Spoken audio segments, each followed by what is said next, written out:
기도를 가르쳐 주소서라는 내용으로 우리 청년들과 우리 성도님들과 함께 하나님의 말씀을 같이 나누도록 하겠습니다.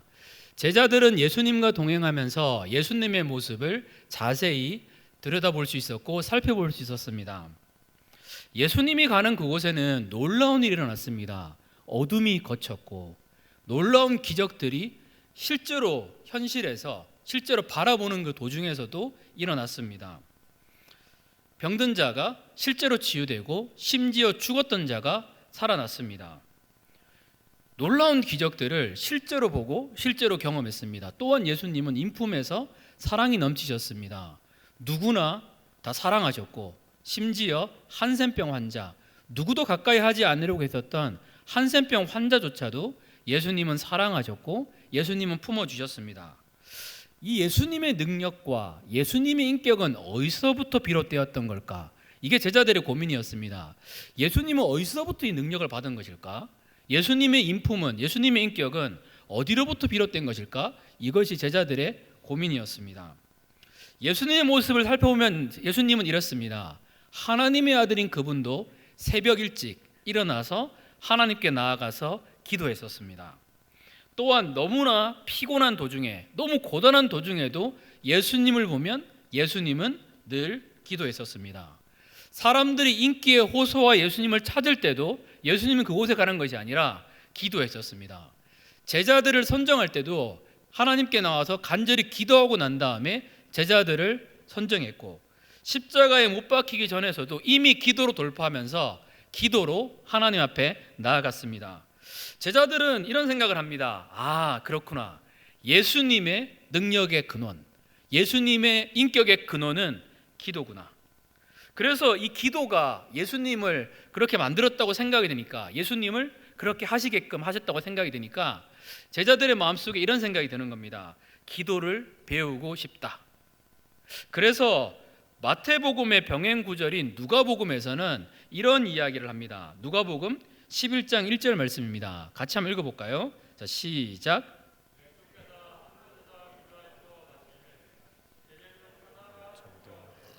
주여 요한이 자기 제자들에게 기도를 가르친 것과 같이 우리에게도 가르쳐 주옵소서. 네. 마이크 음성을 좀 넣어주세요. 네. 예수님께서 이렇게 얘기합니다. 우리에게 가르쳐 주십시오. 기도를 가르쳐 달라라고 예수님께 나아가서 요청을 합니다. 예수님의 능력의 근원이 기도구나. 물론 하나님이시기 때문에 예수님을 통해서 하나님은 놀라운 일을 늘 행하여 주셨습니다. 그러니까 보니까 예수님의 힘은 하나님과 교제하는 데서부터 비롯된 힘이구나 생각이 되니까 기도를 가르쳐 달라고 예수님께 나아가서 요청합니다. 아, 기도의 테크닉이 아니라 예수님이 어떤 기도를 하시는지 예수님께 기도를 배우고 싶다 생각이 들어서 제자 중에 하나가 가서 기도를 가르쳐 달라고 요청을 합니다. 그때 주님은 이 제자들에게 기도를 가르쳐 주십니다. 그 기도가 뭘까요? 주기도문입니다. 주님이 가르쳐 주신 기도입니다. 여러분이 교육부에 있을 때에 고등학교 때까지 아마 주기도문으로 예배를 마치는 경우들이 많이 있었을 겁니다. 물론 안 그런 경우도 있지만 주기도문으로 마치는 경우들이 있습니다. 그러면 맨 마지막에 하는 기도, 빨리 할 수 있는 기도 이렇게 생각할 수도 있지만 이 주기도문에는 놀라운 은혜가 있습니다. 왜냐하면 주님이 가르쳐 주신, 주님이 직접 가르쳐 주신 기도입니다. 이 기도보다 더 놀라운 기도가 어디 있을까요? 주기도문보다 놀라운 기도는 없습니다. 왜냐하면 주님이 가르쳐 주신 기도입니다. 주님은 이 주기도문을 말씀하시면서 먼저 이방인의 기도에 대해서 말씀하여 주십니다. 이방인의 기도는 두 가지 특징이 있습니다. 첫째는 중언부언한다. 중언부언이라는 말이 무슨 말일까요? 의미 없이 같은 말을 반복한다. 우리가 기도하다 보면 같은 말을 반복할 수밖에 없습니다. 하지만 이것은 의미 없이 같은 말을 반복한다 하기 때문에 이방인의 기도라고 불립니다. 마태복음 6장 7절 말씀입니다. 같이 한번 읽어볼까요? 자, 시작. 또 기도할 때에 이방인과 같이 중언부언하지 말라. 그들은 말을 많이 하여야 들으실 줄 생각하느니라. 중언부언의 기도의 문제는 무엇일까요? 의미 없이 말을 계속적으로 하는 것이 중언부언이라고 했었습니다. 그러니까 중언부언의 문제는 이렇습니다.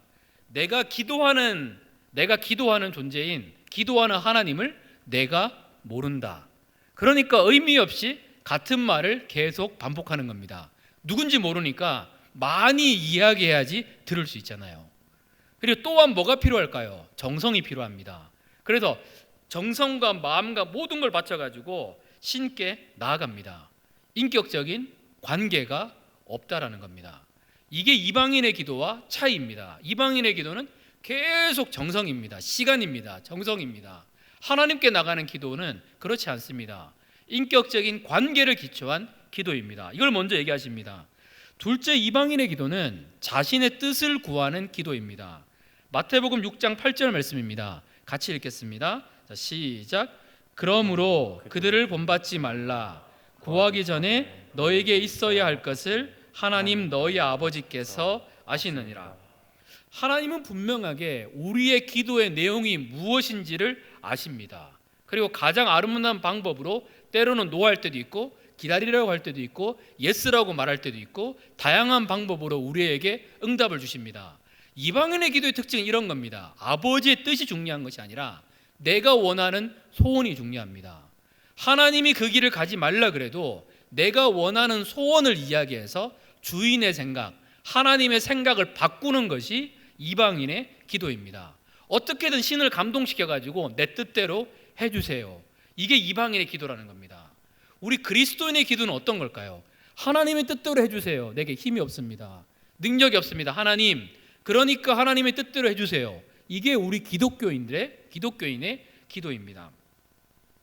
예수님을 믿는다라는 것은 궁극적으로 주인이 바뀌었다라는 겁니다. 내가 더 이상 내 인생의 주인이 아니라 하나님이 내 인생의 주인입니다. 그래서 기도의 내용을 보다 보면 이분의 기도의 그 내용들을 보다 보면 이분의 마음속에 무엇이 가장 중요한지 어떤 길로 지금 추구하고 있는지를 우리는 바라볼 수 있습니다.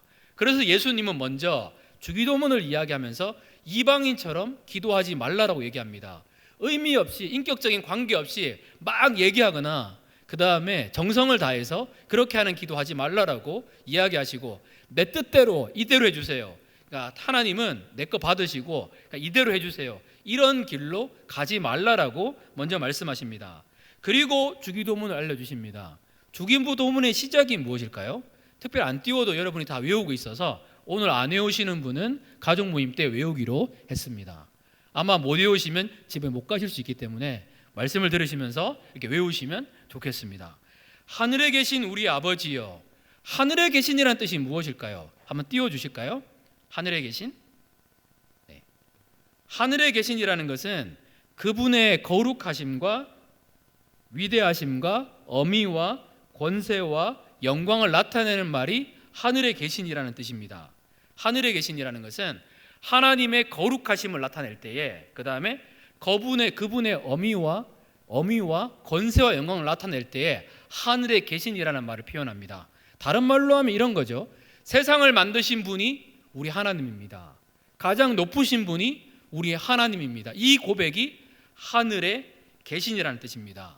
그래서 주기도문의 맨 마지막에 뭐라고 고백하는가 하면 대개의 나라와 권세와 영광이 아버지께 있다는 겁니다.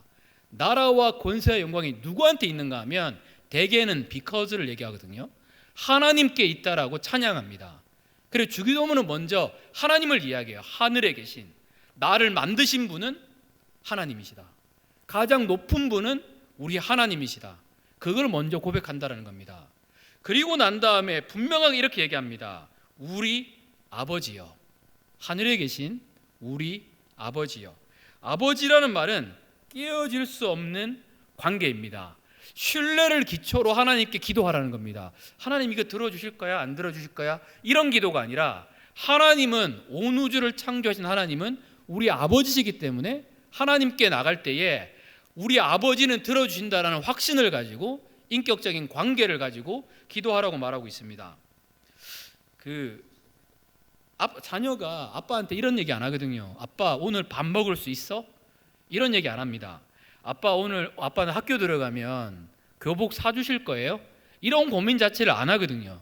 사주실 것을 믿습니다. 물론 때로는 거절될 수도 있고 웨이트할 수 있지만 기본적인 관계는 이것이 나에게 필요한 것이고 중요한 거라면 내 아버지는 이 기도를 응답하실 거라는 믿음을 가지고 하나님께 기도하라는 겁니다. 저는 이렇게 만나다 보면 느껴지는 게 이런 게 있습니다. 어떤 분들은 기도를 하는데 기도하시면서 기도가 응답될 거라는 거에 대해서 안 믿고 기도하는 분들도 때로는 많이 있습니다. 기도를 하는데 내가 기도한다는 것은 응답된다는 걸 믿고 기도해야 되잖아요. 근데 기도하면서 이 기도가 응답될까? 안 될까? 염려의 기초에서 기도한다는 겁니다. 하나님은 먼저 얘기합니다. 염려가 아니라, 이방인들이 하는 염려가 아니라 하늘에 계신 분이 내 아버지라는 신뢰를 가지고 하나님께 기도하라고 이야기합니다. 그래서 여러분이 기도할 때 하늘에 계신 우리 아버지, 온 우주를 창조하신 우리 아버지, 이 내용만 반복해도 이상하게 알 수 없는 기쁨과 평안이 우리의 삶 속에 몰려옵니다. 하늘에 계신 그분이, 온 우주를 창조하신 하나님이 우리 아버지입니다. 둘째는 우리 이렇게 기도합니다. 이름이 거룩히 여김을 받으시오며. 이름은 고대시대 때 존재를 의미합니다. 하나님이신 거죠. 하나님의 이름이 거룩히 여김을 받다. 무슨 말일까요? 거룩히 여김을 받는다는 것은 구별된다는 것을 이야기합니다. 그러니까 특별히 여김을 받을 때에 성경에서는 거룩하다라는 말을 합니다. 그러니까 하나님의 이름이 특별히 구별을 받는 거예요. 특별히 대우를 받는 겁니다. 하나님의 이름이 높아지는 거죠. 그래서 이 기도는 이런 겁니다. 하나님이 우선순위의 정상을 차지하기를 원합니다. 하나님이 내 삶의 정상을 차지하기를 기도합니다. 이렇게 됩니다. 그래서 마틴 로이드 존스 목사님은 우리에게 이렇게 말합니다. 같이 한번 읽어볼까요? 하려고 그랬는데 영어여서 우리 다 당황스럽습니다. Lord, would you be first in my life? 이렇게 얘기합니다. 주님께서 우리의 삶 가운데 첫 번째 되주십시오. 이렇게 얘기하는 거죠. 이 내용은 이런 겁니다. 하나님, 우리에게 거룩한 삶을 주님께서 우리의 삶 가운데 첫 번째 되주십시오. 가장 존귀해 주십시오. 이 기도가 주님의 이름이 거룩히 여김을 받으세요라는 그러한 기도라는 겁니다. 거룩히 여김을 받는다, 높아진다, 영광을 받으신다. 제가 이런 질문을 많이 받을 때가 있습니다. 목사님, 어떻게 하면 하나님을 영광스럽게 할까요? 어떻게 하면 하나님의 영광을 위하여 살 수 있을까요? 어떻게 하면 하나님의 이름을 높일 수 있을까요? 이런 질문을 받습니다. 어떻게 하면 하나님의 이름을 높이는 걸까요? 여기에 대해서 존 파이퍼 목사님은 이렇게 얘기합니다. 하나님은 언제 가장 큰 영광을 받으시는가 하면 우리가 하나님 안에서 최고의 만족을 누릴 때에 하나님은 가장 큰 영광을 받으십니다. 우리가 하나님 안에서 행복을 누릴 때에 하나님은 거룩히 여김을 받으신다는 겁니다. 다른 말로 하면 주님 한 분만으로 만족합니다. 주님이 내 안에 너무 좋은 거예요. 그럴 때 하나님은 영광을 받으십니다. 그래서 이름이 거룩히 여김을 받으소서라는 말은 이런 뜻이 있습니다. 하나님, 나는 나의 인생의 목표는 나는 하나님 안에 있을 때 행복합니다. 나는 주님 한 분만으로 만족합니다. 이 고백이 들어가 있습니다. 셋째는 무엇일까요? 나라가 임하옵시며. 하나님의 나라가 내게 임한다. 하나님의 나라를 대표하시는 분은 예수 그리스도입니다. 하나님의 다스림이 내게 임해달라는 기도인데요. 이건 이렇게 보시면 좋습니다. 여러분이 어느 집에 초청받아서 집을 갔습니다. 우와, 도자기도 있고 너무 예쁩니다. 여러분의 마음에 이런 마음이 있어요. 이 도자기 주실 수 있을까요?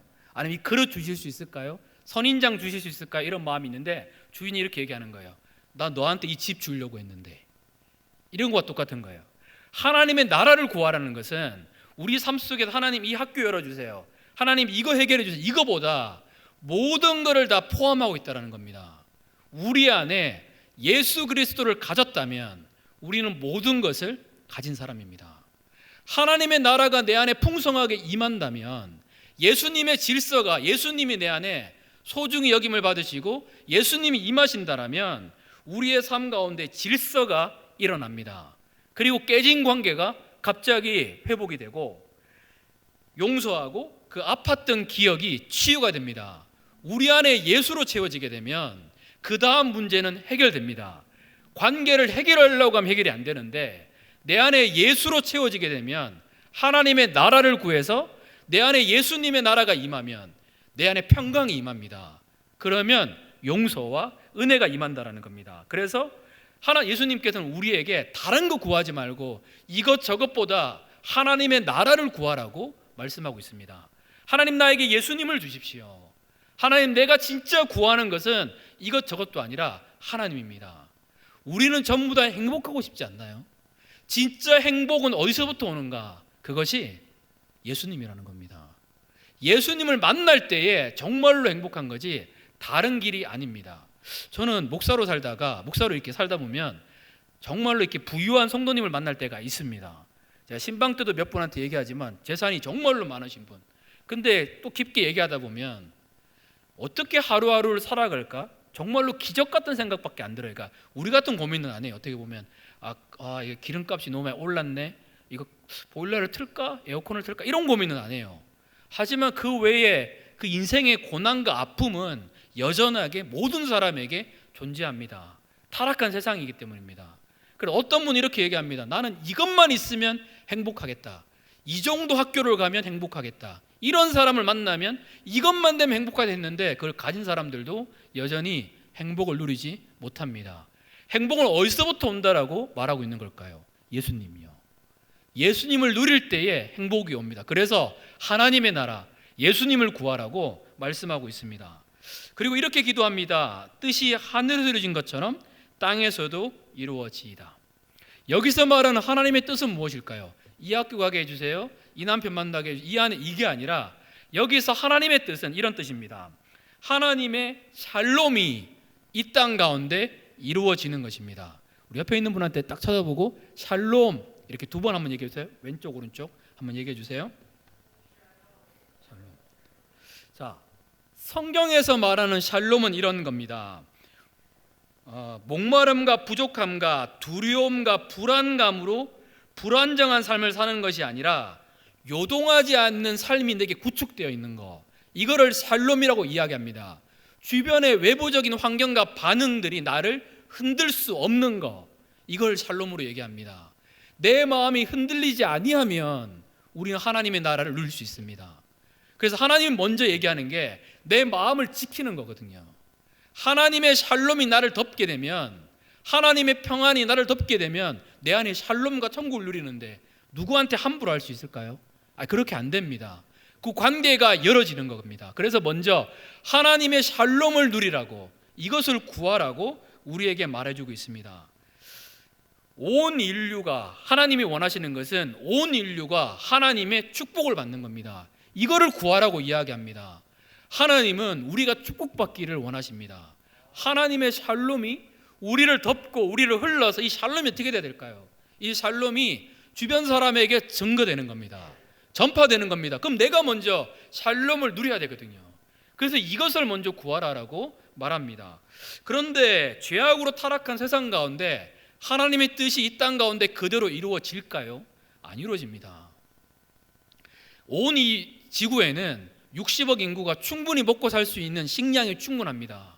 하지만 사람들의 욕심 때문에 하나님이 원하셨던 뜻이 이루어지지 않습니다. 하지만 그럼에도 불구하고 하나님, 이 하나님의 샬롬이 온 세상을 덮게 해주십시오. 이 샬롬의 가치를 아는 사람들은 나눕니다. 섬깁니다.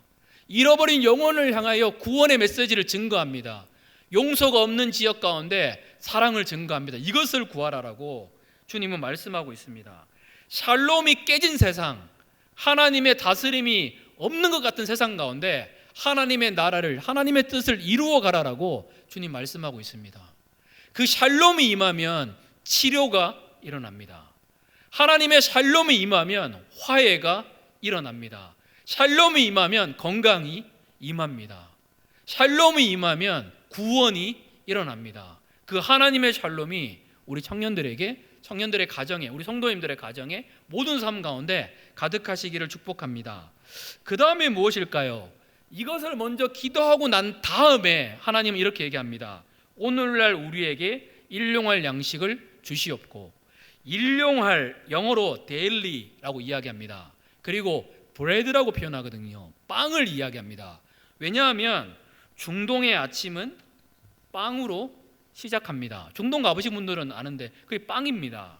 그런데 이 뜻은 이런 게 있습니다. 빵은 아침의 시작이잖아요. 삶의 가장 근본적인 필요조차도 하나님께 구하라는 겁니다. 우리 잘 안 구하잖아요.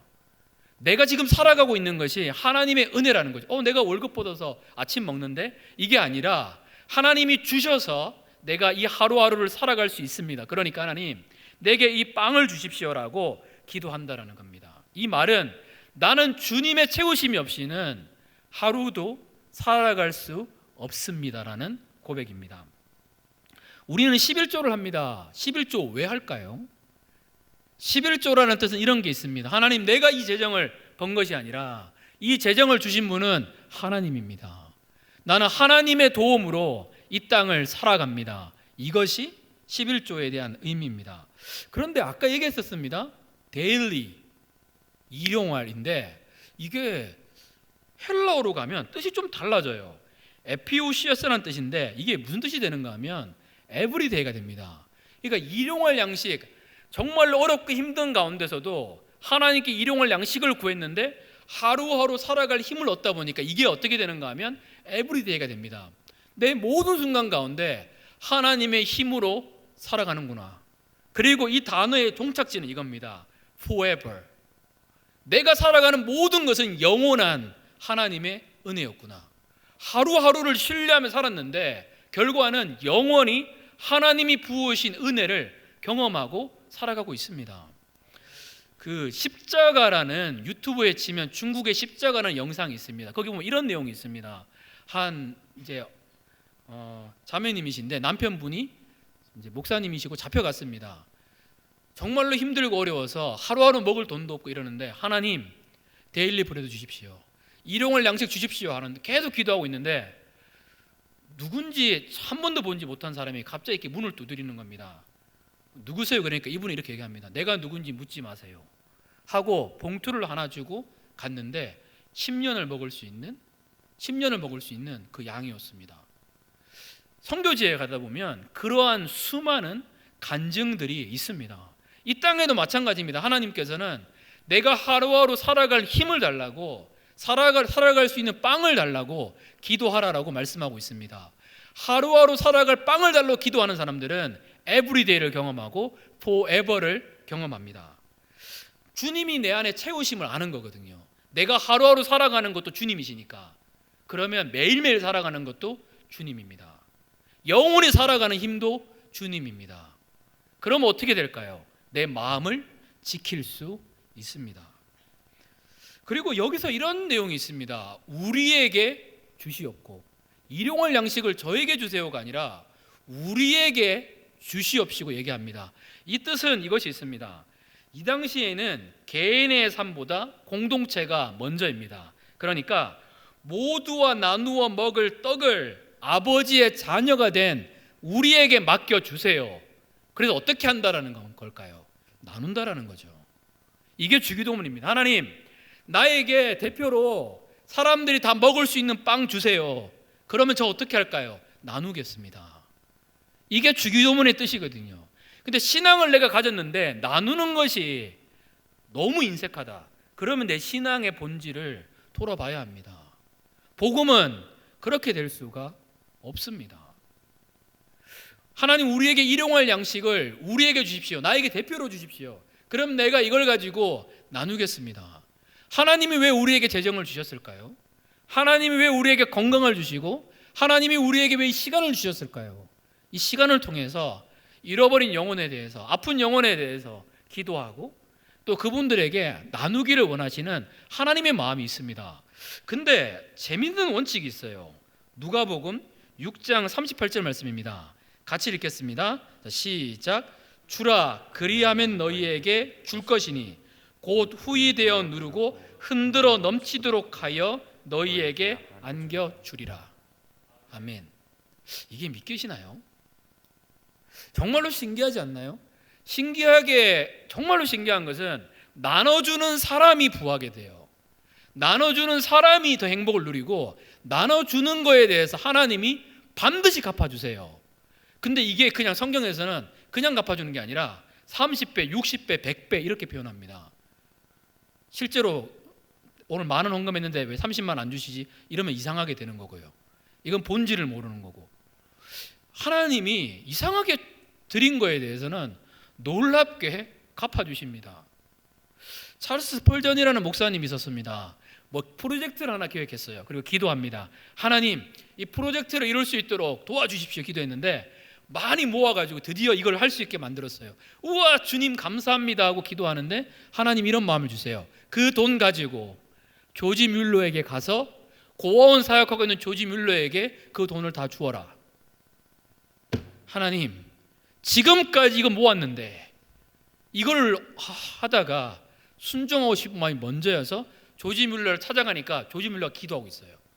3,000명의 고아를 먹일 수 있는 재정을 달라고 기도하고 있었는데 이 금액이 맞아요. 그래서 순종합니다. 순종하고 터벅터벅 집에 왔는데 누가 보냈는지 모르겠는데 자신의 성경책 안에 그 프로젝트를 하고도 넘는 돈이 그 안에 들어가 있는 거예요. 이걸 뭐라고 말할 수가 없는 은혜가 있습니다. 신기한 원칙입니다. 주님이 말씀하시거든요.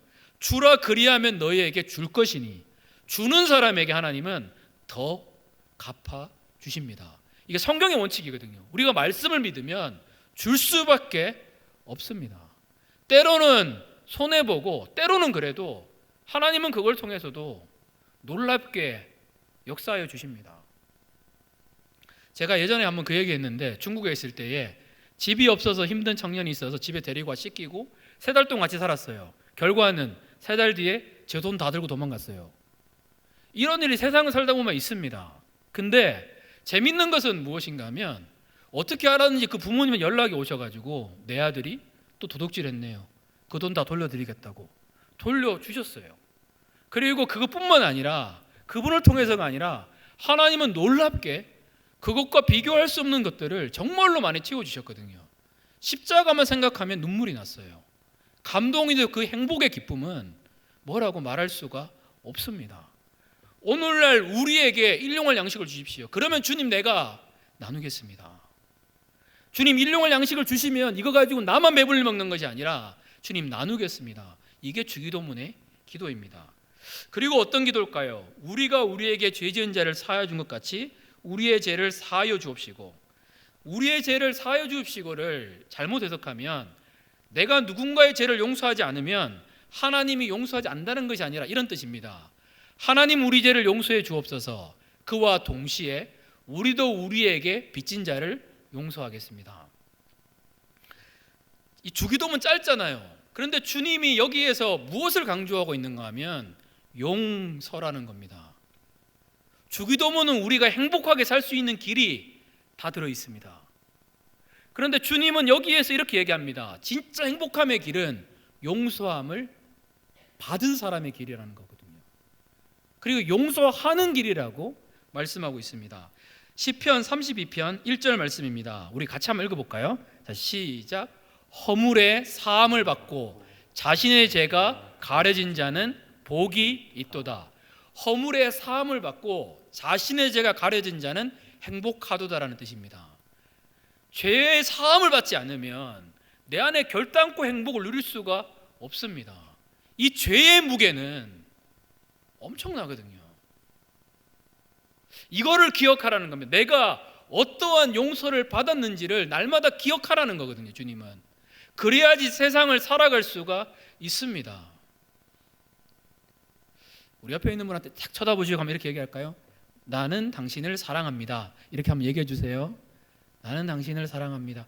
야, 역시 이제 우리 청년들이 습관에도 서로 이제 이런 고백들이 잘 나오게 됐었어요. 초반에는 이렇게 쳐다보고 그냥 넘어가는 것도 있었는데 너무 감사합니다. 나는 당신을 사랑합니다. 아, 이게 참 쉽지 않은 고백입니다. 세상을 살아가면서 정말로 사람과의 관계에서 상처 안 받기가 쉽지 않습니다. 나는 지금까지 세상을 살면서 한 번도 사람에게 상처를 받은 적이 없다. 한번 손 들어 보세요. 다혜리가 아이패드 선물로 줄 거예요. 자, 없죠. 한 명이 들었네요. 다혜리 선물로. 네. 당황스러운 순간인 거죠. 한 번도 우리는 살다 보면 상처 안 받고 살아가기가 힘듭니다. 그래서 주님은 언제 우리가 행복을 누리는가 하면 관계에서 행복을 누릴 수 있다라고 말하고 있습니다. 그런데 기억해야 될 게 이겁니다. 내가 어떠한 죄에서 용서받았는지를 기억하라는 겁니다. 이거를 기억하면 다른 사람들도 다른 사람을 용서할 수 있는 힘을 얻을 수가 있습니다.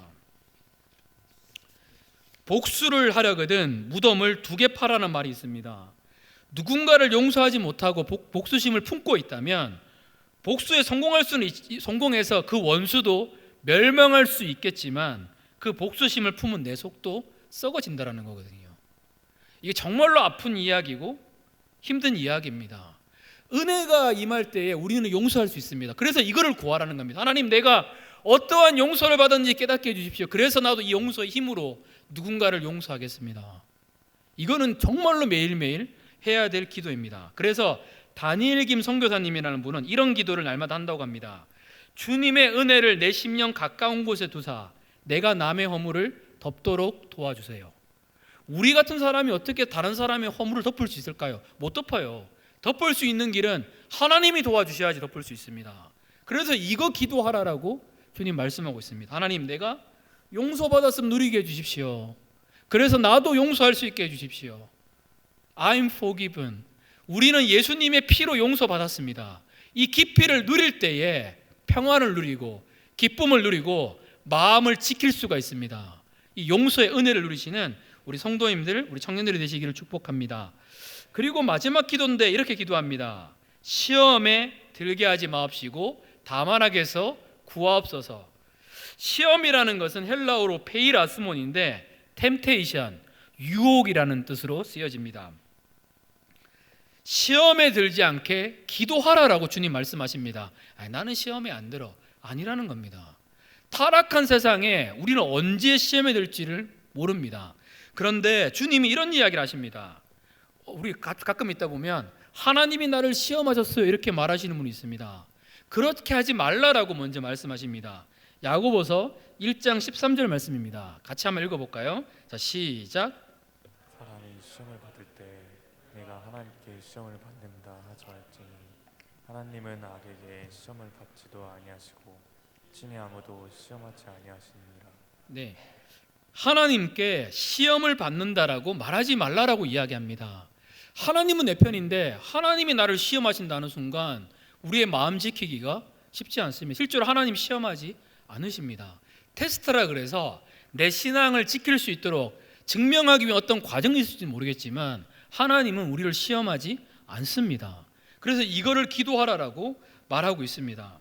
하나님, 나로 하여금 시험에 들지 않게 해주십시오.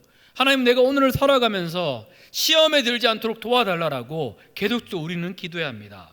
그리고 여기에는 이런 뜻도 있습니다. 돌발적인 상황에서 이성과 절제력이 마비된 상태에서 행동하는 것, 이것도 시험이라는 뜻이 있습니다. 이게 무슨 얘기일까요? 감정에 화가 확 났습니다. 그랬을 때 여러분 행동했을 때에 후회되는 행동 있지 않나요? 이불킥 할 수 있는 행동 있지 않나요?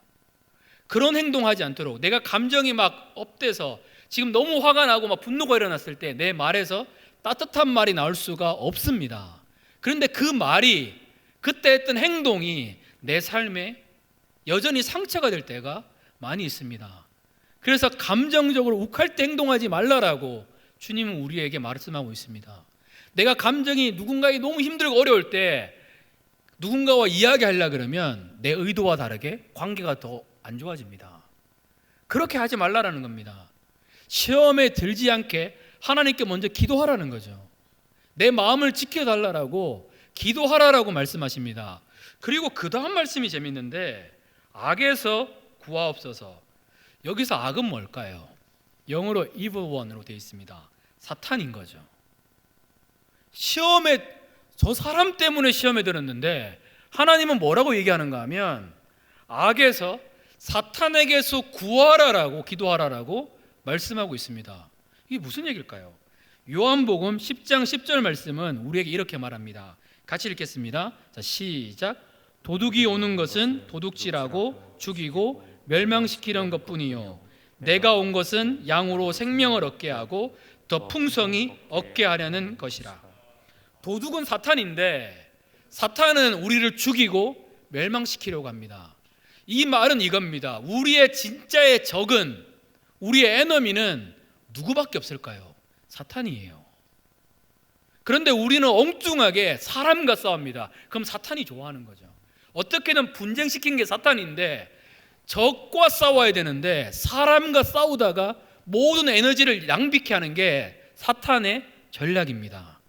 그래서 악에서 구하라라고, 이것을 기도하라라고 우리에게 말씀하고 있습니다. 하나님, 우리를 사탄에게서 구해 주십시오. 이 사탄의 음모에서, 이 계략에 휘말리지 않게 하여 주시고 나의 원수가 사단밖에 없다는 걸 알게 해 주십시오. 이 기도의 뜻이 있습니다. 또한 이 기도는 이런 뜻도 있습니다. 마지막까지 내 영혼이 하늘나라 갈 때까지 나를 보호해 주십시오 라는 뜻도 있습니다. 나라와 권세와 영광을 아까 이야기했었습니다.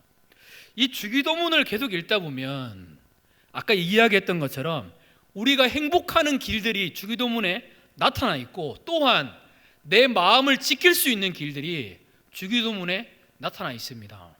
우리는 세상을 살면서 내 마음을 지키기가 정말로 쉽지가 않습니다. 신방을 하다가 한 청년이 이 찬양을 좋아해요 해가지고 들었다가 정말로 많이 들었던 찬양이 있습니다. 레아의 기도 노래, 레아의 노래라는 겁니다. 하나 띄워주실까요? 야곱은 나를 외면하여도, 제가 노래를 잘 불러드렸을 건데 읽겠습니다. 야곱은 나를 외면하여도 주님은 나를 돌아보신다. 야곱은 날 무시하여도 주님은 날 들어주신다. 야곱은 날 떠나갔지만 주님은 다만 안으신다. 야곱은 날 인정 안 해도 주님은 나만 인정하네. 레아가 뭘 잘못했던 걸까요? 잘못한 거 한 개도 없어요. 라반이 갑자기 레아를 놓아가지고 레아가 야곱을 만났습니다. 그런데 아무리 최선을 다해도 야곱은 레아를 외면해요. 무시합니다. 야복강가를 건널 때에 레아와 그 아들들을 가장 맨 앞에 총알바지로 내보냅니다. 얼마나 아플까요? 내가 원했던 길도 아니고 내가 최선을 다해도 받아주지 않습니다. 제 친구가 울면서 이런 얘기를 한 적이 있었습니다. 여자인데 그 아버님이 할아버님이신데 남아 선호사상에 있는 분이에요. 이 친구가 딸인데 아들은 진짜 못하는데 이 딸은 아버님한테 정말로 잘했는데 돌아가실 때까지 한 번도 정을 준 적이 없어요. 울더라고요. 내가 뭘 더 해야 되나? 이 아픔은 뭐라고 말할 수 있을까요? 야곱은 나를 외면해요. 근데 주님이 나를 돌아보세요. 내가 아무리 노력해도 야곱은 날 인정하지 않아요. 아이를 그렇게 낳았는데, 고대시대 때 아이를 낳는 건 축복인데 그렇게 낳아도 야곱은 날 인정하지 않아요. 그렇다고 해서 야곱은 또 무슨 죄가 있을까요? 야곱은 라헬과 결혼하고 싶었거든요. 근데 레아를 만났습니다. 모든 사람에게 다 책임을 물을 수 없는 게, 완전한 책임을 물을 수 없는 게 타락한 세상의 모습입니다. 김보교 씨는 이거를 또 이렇게 얘기합니다. 그 다음 띄워주실까요? 세상은 너를 외면하여도 주님은 널 돌아보신다. 세상은 널 무시하여도 주님은 널 돌아주신다. 우리 매일 아침에 큐티 올라오잖아요. 3분 영상 올리는데 이번 주 5번 다 이거 올라갈 거예요. 그래서 여러분 계속 들어보시면 좋을 것 같아요. 세상은 널 떠나갔지만 주님은 다만 안으신다.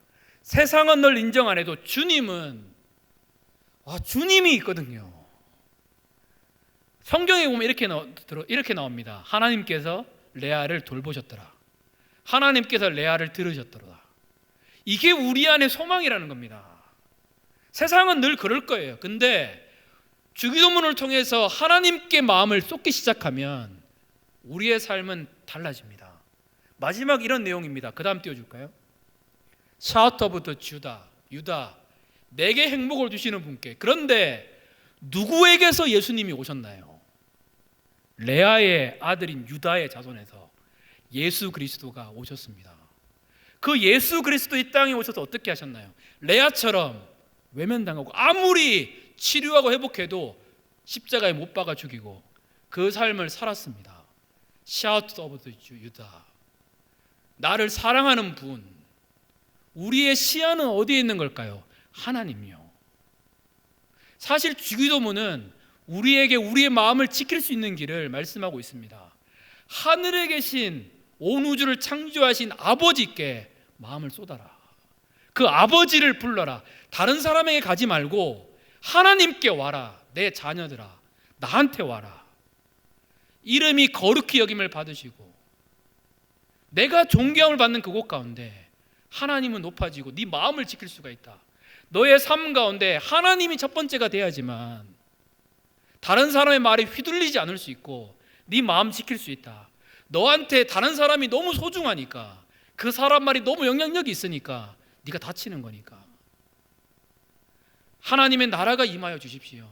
예수님을 구하면 예수님은 한 번도 우리를 거절하지 않습니다. 예수님과의 사랑은 반드시 성공합니다. 진짜 기쁨을 누릴 수 있습니다. 하나님의 샬롬, 하나님의 뜻이 하늘에 이루어진 것처럼 이 땅에서 이루어지이다 경험할 수 있습니다. 오늘날 우리에게 일용할 양식을 주십시오. 네 하나님, 그러니까 나는 미래에 대한 걱정이 아니라 하나님의 도움으로 살아가겠습니다. 하나님, 내 직장이 안 열려요. 그래서 소망을 얻을 수 있는 것은 하나님의 도움이 있습니다. 우리가 우리에게 죄 지은 자를 사하여 준 것 같이 우리의 죄를 사하여 주십시오. 우리가 용서를 누립니다. 하나님 도와주십시오. 나도 용서하겠습니다. 우리를 시험에 들게 하지 마옵시고 다만 악에서 구하옵소서.